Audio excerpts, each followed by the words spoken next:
Okay, I would like to show you how to do a wedge decrease on the Kiss Loom. And as you can see, I've done wedge increases, and so now we're ready to do some wedge decreasing. And I'm going to show you how to do that, okay? So as you can see, I stopped just before that last stitch over here.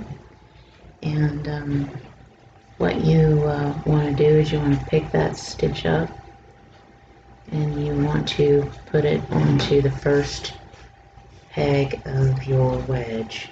Then you're going to go over here to the last stitch over here. You're going to pick it up and place it onto the last peg of the wedge. Okay.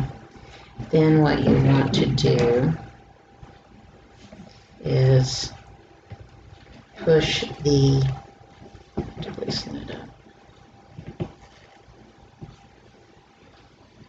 you want to push that down to the next slot.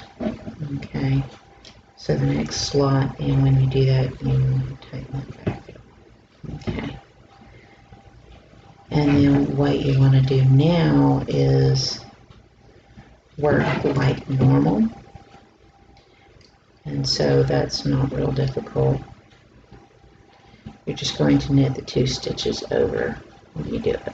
Okay, so there's the first stitch, there's the second stitch. Alright, and there's the first stitch and the second stitch.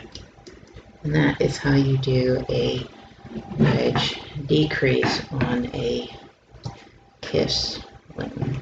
Okay, so I'm going to show you one more time and get over to the other side.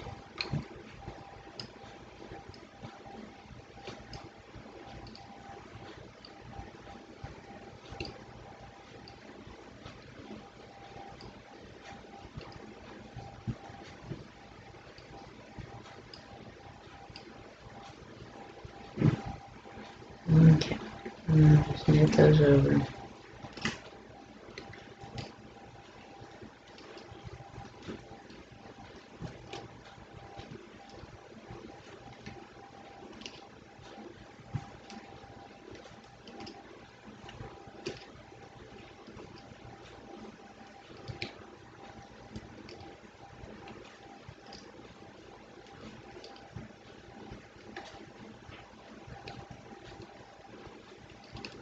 And you remember to leave the last one untouched. Okay.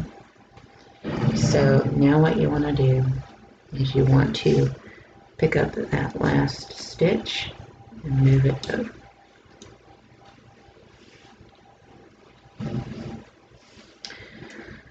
And you want to come over here and you want to pick up this last stitch and you want to move it over. Then what you want to do is push it down to the next available slot. Okay, and that's what it should look like there. Okay, now you're just going to knit it like normal. So as you can see, a wedge decrease is really not difficult. You knit the 2 together, and then you knit 1, and then you knit